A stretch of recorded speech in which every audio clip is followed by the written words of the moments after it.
Hello, vlog people. Well, it's Friday, and of course I'm delinquent once again in getting my friend Friday together because guess what? I live in a vacuum. I live in a vacuum of baby spit up and poop. So, this is actually one of the first few times I've left the house, and it's because I had a meeting with my publicist and friend David Lust, and so he agreed to be my friend Friday because it's Friday, and he's reluctantly. This is David. Hi, David. Hi. Let's just start with the initial, the very beginning. Your name is David Lust, L-U-S-T. What was that like growing up? Oh, is that really your name? Talk about putting me on the spot. That is really my name. It's German. It actually is Lust, but it was always pronounced Lust. In America. Yeah. How many generations? In like several. Like you, like none of your relatives have accents. No. Okay. No. Okay. No, they don't. They don't. But it was, you know, probably when I was a teenager did I most kind of feel, you know, get that you should be a porn star. Calling and making reservations at restaurants, you know, the dating, that, you know, the peer, you know, it's like lust, you know, that kind of stuff. Yeah, that's rough. Lust. Yeah. Well, it's vivid. Hey, I love it. Okay. And how do you like being saying my publicist, David Lust? David Lust. I always feel like I should wet my lips first. Patricola Lust is the name of the PR firm. Right. And how long has that existed? It'll be 10 years this fall. Wow. Yeah, 10 years.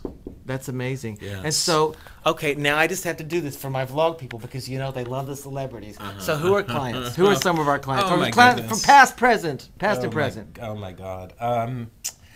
Clients range from Josh Hartnett to Joaquin Phoenix to Zachary Quinto, who plays Siler on Heroes, to Jennifer Beals. I'm sure there are a lot of L-Word fans What out a there. feeling. What a feeling. Yeah, we have about 80, 85 clients. Yeah. So. And what drew you to this? What made you interested in doing press? It's interesting because I was a communication major. I'm from Seattle, and I kind of, you know, my specialty was in advertising. And I ended up going to work for an advertising agency in Seattle that dealt with like movie ads. Like when a movie opens, they place the ad in the local newspaper. Right. And we had a PR department for the studios we represented, and I kind of migrated into that. Gotcha. And basically was like setting up radio promotion screenings. If like somebody from the movie came on at like a PH or a public appearance tour, I would take them around to like so you were the doing Seattle PR, but you didn't even know it and was PR. I didn't really know it was. You were basically managing whatever came in. Then they were going to be filming this movie called Waiting for the Light. Waiting for the Light. Up in Seattle. And I said, oh. And I had kind of been researching, you know, publicity and what it is, never knowing even what it was.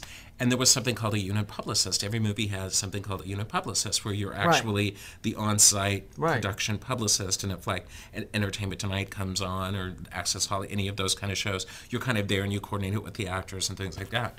Turns out you have to write the press kit. The press kit is something that goes to the press when the movie is coming out. It stars Shirley MacLaine and Terry Garr.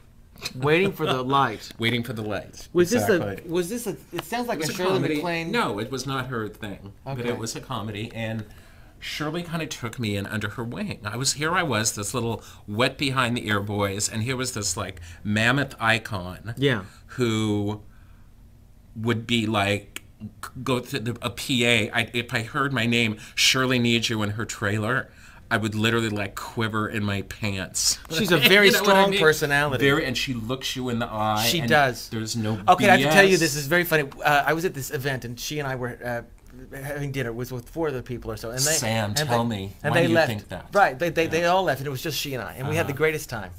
And this person came up and said, "Excuse me, Miss MacLaine, I just wanted to tell you, I saw your concert in 1972 or whatever, and I saw you at the such and such. I saw your concert in 1972, and I just loved it." And she leaned forward and said, "What did you love about it?" Oh yeah. And he went, the singing and the dancing, and she goes, "No, really, what did you love about it?" He was like, "I just wanted to pay you a compliment. I didn't really want to talk about." True. Like he's gonna say, you know, in Act 2 to the 3rd song, he doesn't remember it was 1972. Oh, that's funny. God, that's so her. That's so her. Okay. So Shirley MacLaine, boy, so she basically, her publicist at the time, she kind of, called him and said, this kid's great, he wants to move to LA. I always knew that I wanted to live in Los Angeles and be somewhere in the entertainment business. So she kind of called him, and he gave me a job. Wow. And that was 1989. Unbelievable. And here so I am you today were pulled with into my this name on business with my by name on Shirley the door. MacLaine. Yep. What a way to come in. What a way to come in. Okay, I know you can't say this, so I'm not even going to ask you.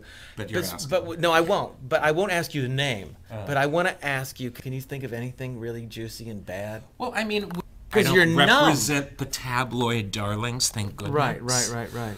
But I've had a few, incidences. What about when something happens? Yeah, he just whispered to me, but I can't tell you what it is. But he's had a few instances. Okay, what about? You take your imagination. What about when somebody? What about the situations? You hear these stories like in the old studio days, where somebody would do something, and that Shirley's people had publicist, his name was Dale Olson. He's since retired. Yeah, a legend. He used to run like a motion picture division, but like his clients were like Doris Day, Rock Hudson, Elizabeth Taylor. Yeah, and I was mentored by him, so I learned like these. But their job in those days was to not only keep them in the press all the time, but also cover up everything. And now everything's dirty and ugly, and to some degree create a lot of that stuff. You know what I mean? Especially in the case of Rock Hudson. Right. Back then it was about the column items, which are like, Walter Winchell and... Exactly. Right. Planting, those two women. Right. Why can't I think of them? You should know. They should have their picture up here. I should have. Can you imagine walking into my office and a big picture of them? HEDDA. Yeah, it's HEDDA. She had the hats. HEDDA. Oh my God, I'm embarrassed. And Luella Parsons. HEDDA. Luella Parsons. Never mind, we're not going to waste time on this. It is Luella. Okay, when you have a client that's a celebrity client that's high profile, and they get into trouble, and do you do a lot of like management, of news management, and my style, spin? And it's unlike other, other people love to like the confrontation and that kind of stuff. I always feel like you take the high road and the class road, and you just ignore it. You don't, like if an inquirer calls, you don't stoop to the level or engage in conversation, because I find a lot of these publications can misconstrue your words. Oh, they love to. Take things out of context. So anytime, as a publicist, and you're speaking on behalf of a person, it's too much of a crapshoot. It's better to just leave it alone. But don't you find that... Because then it goes away.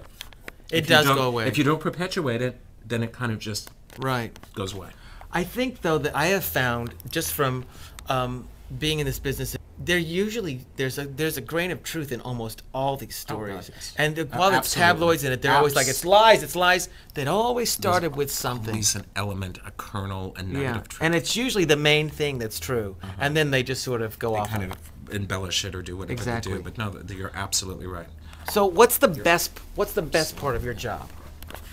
Oh, I mean, there's so much. I mean, being the people that I've met, the places I've gone to in the world. I've been to like the Venice Film Festival, Venice, Italy. Well, it's my favorite place. I've been to Cannes, so the south of France, and traveling in style. You go to New York and you're driven around in limousines and staying at hotels. It's like I still pinch myself and the people I get to meet. In our meetings, when we have meetings, because we're getting ready, because we've got the War on War campaign, we've got some other stuff coming up, and some press coming up that we can't, I don't want to tell you anything, because until something's solid, you never know, or it changes, or the date changes, or the whatever changes. But it's very interesting to watch you, because you do have a plan, you have an overview, and how things lead, and this will lead to this, and this will lead to this. So, are you excited? The vloggers, of course, are keeping up with the War on War campaign. Oh, it's incredibly exciting, and we're talking about some things to kind of coincide with when the winner is announced, and I think that's going to be, and the people now that celebrity judges, shall we say, that are on board are exciting in and of themselves. So I think it's really going to, the momentum and everything is really going to, we're going to start seeing that.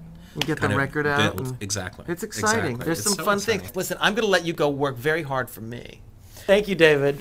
Oh, say bye, vlog people. Bye. Thank you. Do something wonderful for somebody. Bye.